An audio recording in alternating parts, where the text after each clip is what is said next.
खाप पंचायतें, ये नाम आपने पहले भी कभी सुना जरूर होगा। आपने इसके बारे में सुना होगा कि यहाँ पर कई कड़े फैसले लिए जाते हैं। इसके साथ ही आपने कई बार इसके बारे में पॉजिटिव और कई बार इसके बारे में नेगेटिव सुना होगा। लेकिन क्या आपको पता है कि खाप पंचायतें आखिर होती क्या है और इनका काम करने का तरीका कैसा होता है? इसके साथ ही इनका निर्माण कैसे होता है? अगर आपको ये नहीं पता तो इस खबर में हम पूरी जानकारी इसको लेकर आपको देने वाले हैं। खाप पंचायतें भारत के गांव में सदियों पुरानी परंपरा का हिस्सा रही हैं, खासकर उत्तर प्रदेश, हरियाणा और उत्तरी भारत के अन्य राज्यों में। ये एक तरह की अनौपचारिक अदालत होती है जो जाति या गोत्र के आधार पर गठित होती है। इसका मेन काम गाँवों में विवाद सुलझाना और सामाजिक व्यवस्था को बनाए रखना होता है। गांव में खाप पंचायतों का प्रभाव काफी गहरा होता है। इनके फैसलों का असर भी काफी ज्यादा गहरा माना जाता है। इनके फैसले को अक्सर अंतिम और सर्वमान्य माना जाता है।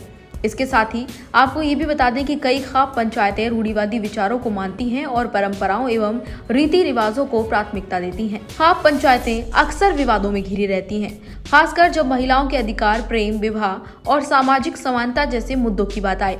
कई बार ये पंचायतें ऐसे फैसले लेती हैं जो महिलाओं के अधिकार के हनन करती हैं और या फिर हिंसा को बढ़ावा दे देती हैं। खाप पंचायतों की शुरुआत आदिवासी समुदायों के आंतरिक मामलों को सुलझाने के उद्देश्य से शुरू की गई थी। पहले ये पंचायतें कई जातियों के लोगों से मिलकर बनती थी, लेकिन अब ये आमतौर पर एक ही जाति के सदस्यों से बनाई जाती हैं।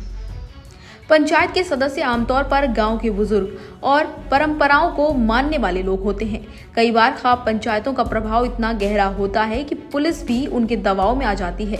इसके चलते पीड़ितों को न्याय नहीं मिल पाता और वे अत्याचार का शिकार होते हैं। भारत में जाति व्यवस्था एक प्राचीन सामाजिक ढांचा है। इसमें लोगों को उनके जन्म के आधार पर 4 वर्गों में बांटा गया है: ब्राह्मण, क्षत्रिय, वैश्य और शूद्र।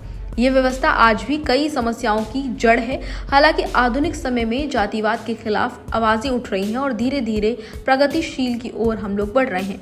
पिछले समय में लोग अपनी जाति के भीतर ही विवाह करते थे, लेकिन अब लोग प्रेम विवाह को प्राथमिकता दे रहे हैं। हालांकि कुछ खाप पंचायतें ऐसे विवाह को नकारती हैं और उन्हें बर्दाश्त नहीं करती। इस बदलाव से परंपरावादी और प्रगतिशील विचारों के बीच संघर्ष बढ़ रहा है, जो समाज में एक नई चेतना का संदेश और संकेत भी है। ऐसे में खाप पंचायतें जो हैं वो इस तरह की चीज़ों को बिल्कुल नहीं मानती। तो ये पूरी जानकारी खाप पंचायत को लेकर आपको कैसी लगी, हमें कमेंट बॉक्स में ज़रूर बताएं। इसी तरह की तमाम और खबरों के लिए देखते रहिए भारत एक्सप्रेस।